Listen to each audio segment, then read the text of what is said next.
हाय दोस्तों, आप सब कैसे हैं। आशा करती हूँ आप सभी लोग अच्छे होंगे। दोस्तों, आज हम एक नई स्टोरी शुरुआत करने वाले हैं। आज हमारी स्टोरी का टाइटल है स्कूल में रहने वाला भूत। चलिए दोस्तों, फिर इस कहानी को हम सुनते हैं। कई साल पहले की बात है।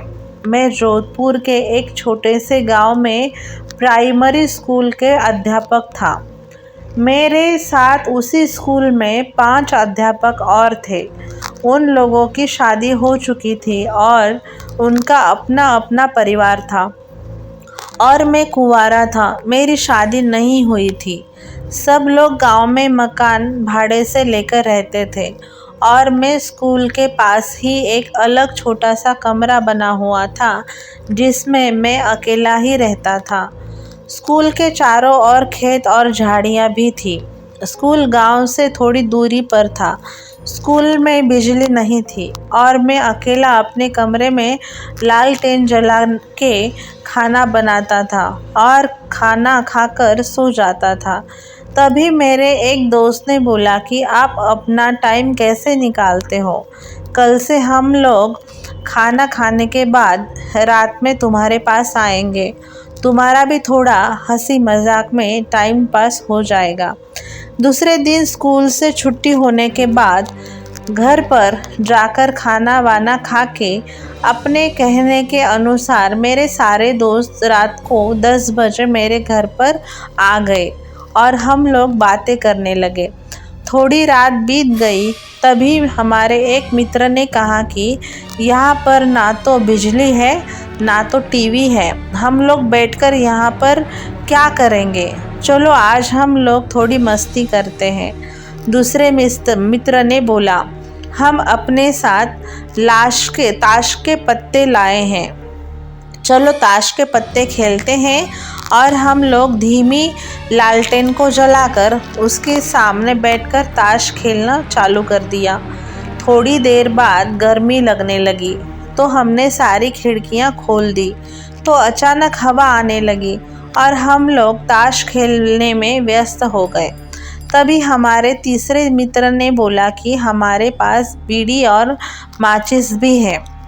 बोलो तो बीड़ी सुलझाए। हम लोगों ने बोला क्यों नहीं। तो हमारे मित्र ने 4 बीड़ी जलाई।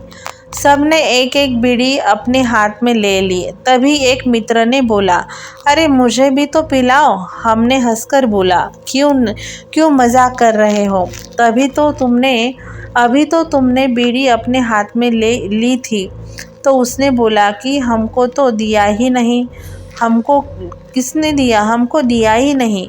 हमको लगा कि यह मजाक कर रहा है और हमने यह बात हंसी में टाल दी। दूसरे दिन मेरे मित्र लोग मेरे घर पर फिर से आ गए और बीड़ी ताश के पत्ते खेलने लगे। यह सिलसिला फिर देर रात तक चल रहा था। तभी मुझे लगा कि खिड़की से कोई लंबा सा हाथ अंदर आया और मेरी बीड़ी लेकर चला गया। तब तो मुझे लगा मेरे तो होश ही उड़ गए, लेकिन उसका चेहरा हमें दिखाई नहीं दिया क्योंकि बाहर अंधेरा था और अंदर लालटेन धीमी जल रही थी। यह घटना 4-5 दिन तक मेरे साथ होती रही। तो मैंने छठे दिन जब सवेरे मेरे मित्र लोग स्कूल में पढ़ाने आए तब मैंने यह बात सबको बताई।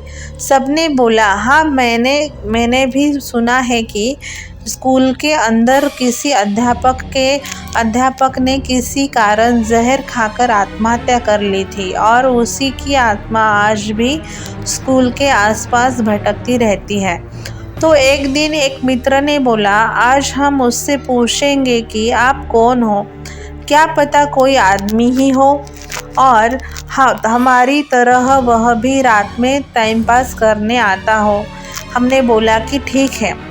रात में मेरे सारे मित्र मेरे घर आए। आज तो 5वां आदमी भी खिड़की से अंदर आकर बैठ गया।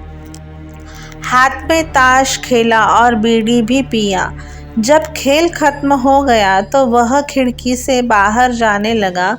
तभी मैंने आवाज़ दी, काका कल फिर से आओगे? उसने कुछ नहीं बोला। इतना सब होने के बाद हमने उसने हमें कोई नुकसान नहीं पहुंचाया था। हमारे एक मित्र ने उसके मुंह पर टॉर्च जलाई, तभी मैंने उसका हाथ पकड़ लिया। लेकिन टॉर्च के सामने हम लोगों ने उसका थोड़ा बहुत चेहरा देख लिया था। वह काला काला आदमी, मटमैली सफ़ेद रंग की धोती और मुंह पर बहुत सारे चेचक के निशान थे। सब लोग बहुत डर गए। सब ने बोला, चलो गांव वालों को बताते हैं। हमने बोला, नहीं, बच्चों के भविष्य का सवाल है, कोई अपने बच्चों को स्कूल में पढ़ने के लिए नहीं भेजेगा।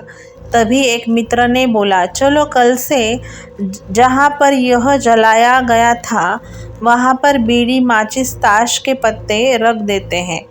क्या पता इसको भी इन चीज़ों के में दिलचस्पी हो।